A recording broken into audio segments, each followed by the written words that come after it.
Donald Trump's tariffs on imports of metals took effect Wednesday. They imposed 25% duties on shipments of steel and aluminum, with no countries excepted. The tariffs also hit hundreds of products made from the metals, from nuts and bolts to bulldozer blades and soda cans. Within hours, the EU fired back with $28 billion in reciprocal duties. Those tariffs will kick in from the start of next month. Canada is also mulling how to respond to the latest moves. Speaking Tuesday in Houston, Texas, Energy Minister Jonathan Wilkinson said Canada could limit sales of oil to the US.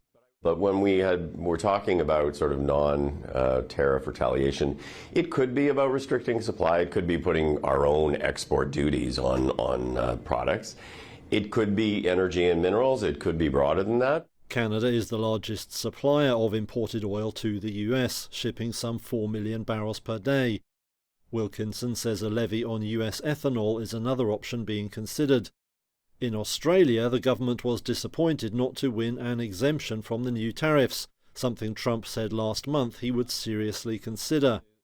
However, Prime Minister Anthony Albanese said it would be counterproductive for Australia to respond with tariffs of its own. Tariffs and escalating trade tensions are a form of economic self-harm and a recipe for slower growth and higher inflation. They are paid by the consumers. This is why Australia will not be imposing reciprocal tariffs on the United States. Other countries facing a significant hit from the Trump tariffs include Brazil, Mexico and South Korea. However, the new charges have been welcomed by a US Steel Industry Association, which said the measures would supercharge domestic production. Investors are less sure, with US stocks shedding more than $4 trillion in value over recent weeks amid concerns about the trade war. As of this morning, the United States is applying a 25% tariff on imports of steel and aluminum. We deeply regret this measure. Tariffs are taxes. They are bad for business and worse for consumers. They are disrupting supply chains. They bring uncertainty for the economy. Jobs are at stake. Prices up. Nobody needs that on both sides, neither in the European Union nor in the United States. The European Union must act to protect consumers and business. The countermeasures we take today are strong but proportionate.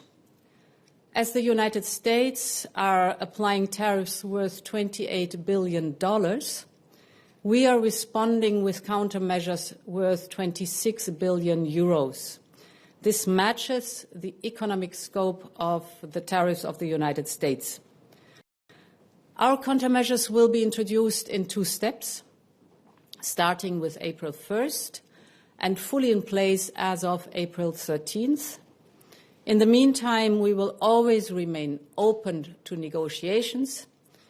We firmly believe that in a world fraught with geo-economic and political uncertainties, it is not in our common interest to burden our economies with such tariffs.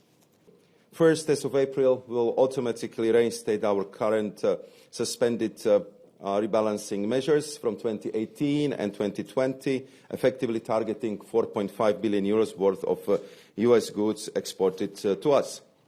And second, the Commission is taking decisive steps towards the package of additional countermeasures applying to 18 billion euros of US exports to the EU.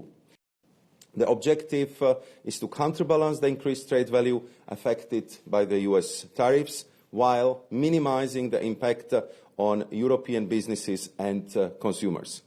But the disruption caused by tariffs is avoidable if the US administration accepts our extended hand and works with us to strike a deal. So under the President's leadership, I'm ready to negotiate, and we are ready to make it happen.